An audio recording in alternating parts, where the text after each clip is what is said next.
볼 정도로 단백질이라든가 칼슘처럼 아이들이 성장을 하는 데 있어서 꼭 필요한 음식이에요. 그런데 문제는 이게 정도껏 먹어야지 너무 많이 먹으면 몸에 흡수가 안 된다는 거죠. 그러니까 우유 같은 경우에 하루에 400ml 정도까지를 먹으면 몸에 흡수가 되고 좋지만 흔히 말하는 것처럼 우리 아이는 뭐 우유를 하루에 1리터 이상 먹어요 이렇게 얘기하는 것처럼 먹는다면은 우유에 있는 칼슘보다는 동물성 지방이 쌓여가지고 오히려 키를 안 크고 일찍 멈추는 원인만 될 수가 있다는 거죠.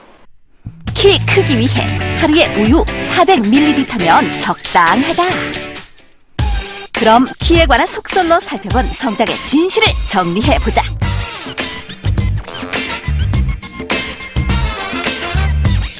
사람의 키가 가장 많이 크는 시기는 사춘기다. 사람의 키가 가장 많이 크는 시기는 엄마 뱃속에서죠. 그러니까 엄마 뱃속에서 10개월 동안 아이들이 태어날 때 51cm가 태어나니까요.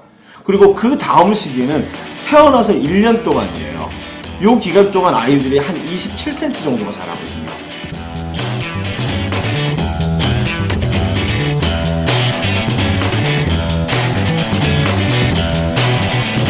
사춘기가 되고 이러고 나서는 급성장기를 한번 거치죠.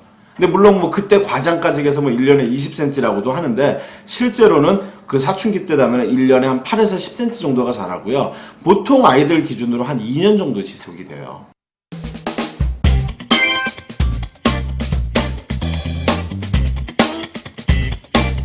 이미 급성장기가 나타난 아이들을 보면은 이제 많이 클려나 보다가 아니라 이제 클 게 얼마 안 남았네 이렇게 보거든요. 그 이유가 급성장기가 나타나고 나서부터는 남성이나 여성이나 공통으로 성호르몬이라는 게 분비가 되고 성장판이 좁아지기 시작을 해서 크는 폭이 급격히 감소를 해요. 사춘기 급성장은 아이가 거의 컸다는 신호라는 것. 그런데 키는 100% 유전이다? 물론 유전이라고 하는 게 한 70% 정도는 좌우가 돼요. 하지만 그 30%라고 하는 건 절대 작은 수치가 아니거든요. 예를 들어서 부모님의 유전으로 170이 될 아이가 후천적인 노력을 통해서 175에서 180까지 클 수 있다는 거죠. 물론 뭐 유전으로 170인 아이가 후천적으로 190 큰다는 거는 참 어려울 거고요. 그리고 유전에서 또 알아야 될 부분이 유전이라고 하는 거는 엄마 아빠뿐만 아니라 할머니 할아버지의 유전도 받을 수 있다는 거죠. 그러니까 부모님이 작으셔도 할머니 할아버지가 크시다면은 클 가능성이 또 있는 거죠. 그렇다면 이 30%에 더 자랄 가능성, 숨어있는 키는 어떻게 키워야 할까? 최근 딸바보 대열에 등극한 딸에 살고 딸에 죽는 아나운서 박찬미, 그의 세 딸을 소개합니다.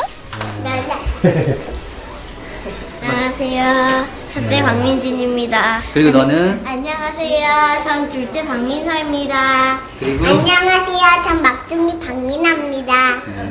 그리고 너는? 안녕하세요. 엄마 김진입니다. 알콩달콩 아기자기한 모습으로 사람들의 부러움을 사고 있는 아나운서 박찬미 가족.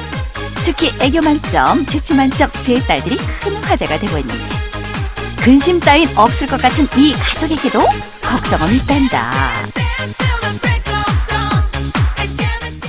모처럼 쉬는 날, 박찬민 씨가 찾은 곳은 드라마 세트장.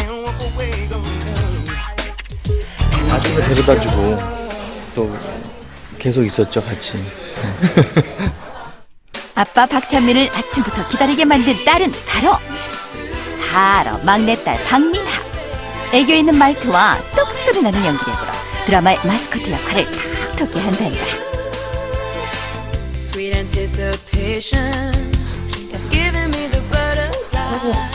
할머니 줘. 에라 예전 봐라. 코칭 끝. 지금은 좀 감정. 비비안아 한번 놀라봐봐. 놀라는 거. 그때 할머니 쓰러졌어. 증조 할머니 쓰러졌어. 어떻게 놀랬어, 비비안아? 우리 비비아나는 만월당에서 누가 제일 좋아? 사랑이 큰 놈아. 네, 사회생활을 할 줄 아는데 다니는 사람만 찝는 거 봐. 진짜로? 진짜로 얘기해봐. 누가 제일 좋아? 생각하는 누가 제일 좋아? 큰엄마하고 고말머리 그래도 뿌러글 하고 하고 큰 거뭐 작은 거뭐 다 좋구나 세상. 일일 드라마 출연이다